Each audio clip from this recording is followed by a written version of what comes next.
this is going to be it. This is the last time we get to hear this music talking about football for several months. But with the Super Bowl coming up on Sunday, we have to take advantage. It's time for our Super Bowl 60 preview.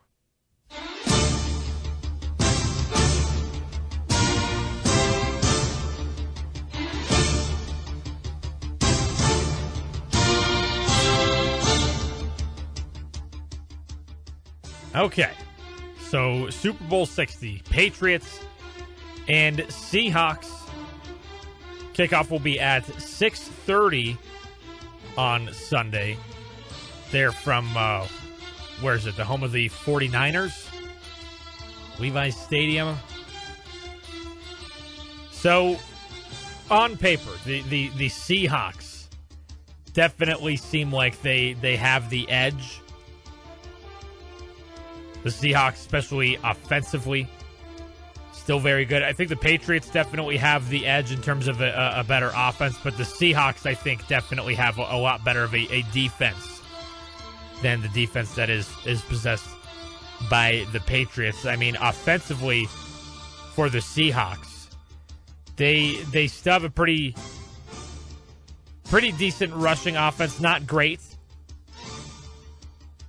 but great passing. Great season for Sam Darnold. Man, that cannot be stated enough how badly the Vikings screwed that up getting rid of this guy in favor of J.J. McCarthy. Obviously, jury's still out on McCarthy, still very young, could develop into a actual solid quarterback. But man, Sam Darnold, boy, they're going to be kicking themselves immediately when they get rid of him. He goes to the Seahawks, and they are now in the Super Bowl. But defensively, the Seahawks, top 3 rushing defensive team in the NFL, and excellent passing defense. Perhaps the best passing defense in the NFL. At the very least, this is probably a top 3 defense in the NFL right here with the Seahawks. Meanwhile, the Patriots, they're going to have a similar, pretty okay middle-of-the-pack rushing offense, but of course a great passing offense with Drake May. Borderline MVP season. We'll talk about that in a moment. The NFL awards that have been given out. Drake May barely lost out to Matthew Stafford for the MVP. He's had a heck of a season. But the Patriots, defensively, they've got a really good rushing defense, which, again, the Seahawks don't really have the best rushing offense anyways, but they're only really in the middle of the pack in terms of a pass defense. And that is one of the areas with the Seahawks where they excel. So we will have a good idea, or we'll get a good look at if the Seahawks can actually play well. Sam Darnold, if he can tear up this Patriots defense. And then the same thing, the Seahawks.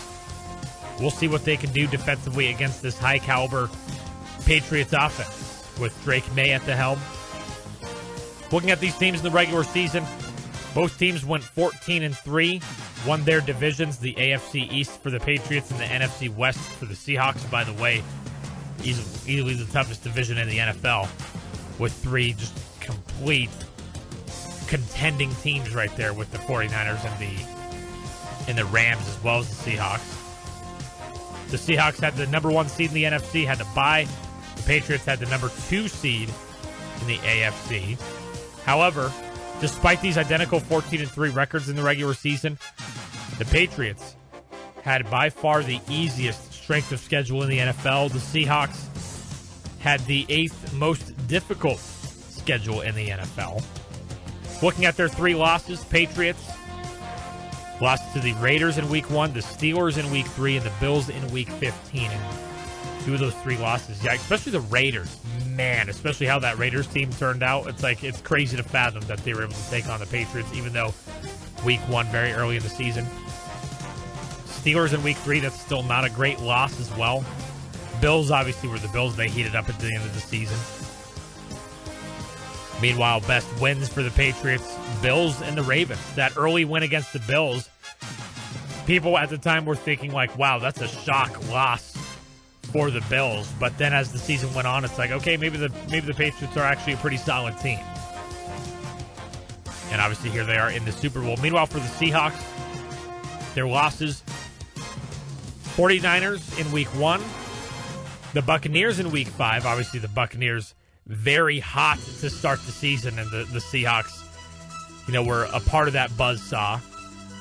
And then the Rams in Week 11. So all three of those losses for the Seahawks, those aren't really bad losses, all very good teams. Meanwhile, two of those three teams that they lost to, 49ers and Rams, they also got wins against. Two of their best wins of the season, Rams, 49ers. Keep in mind, they beat both those teams twice as well each, both in the regular season and in the playoffs. The Seahawks team also able to beat the Jaguars and Texans. Those are very good AFC teams, very good wins for this Seahawks team. Meanwhile, playoff path, Patriots able to win 16-3 over a little bit of a banged-up Chargers team. 28-16 over the Texans, which the Texans, man, C.J. Stroud, just a complete implosion right there. The Patriots talked about don't really have the best defense. Well, the Texans don't really have that great of an offense. And even though the Texans, in my opinion, had the number one defense in the NFL, they, when you're out there on the field the entire game, I mean, there's only so much you can do, especially when your quarterback, your own team's quarterback is, really just hamstringing you there. And then, of course, the Patriots able to win 10-7 in that blizzard second half against the Denver Broncos in the AFC Championship.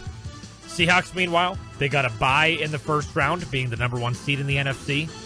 They then dominated the 49ers 41-6 and then 31-7 over the Rams, which, in my opinion, was perhaps, we'll see in this Super Bowl, but I thought that was the real Super Bowl in a sense, that the winner between those two teams, Seahawks and Rams, in my opinion, was probably I would favor both of those teams over the Patriots.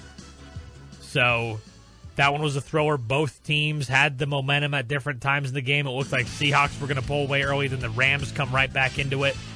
And then a couple, completely inexcusable mistakes by the Rams there, especially that punt, that miffed punt return that got the Seahawks right in the red zone. And that's a horrific mistake, and just other things. Regardless, Seahawks come out on top.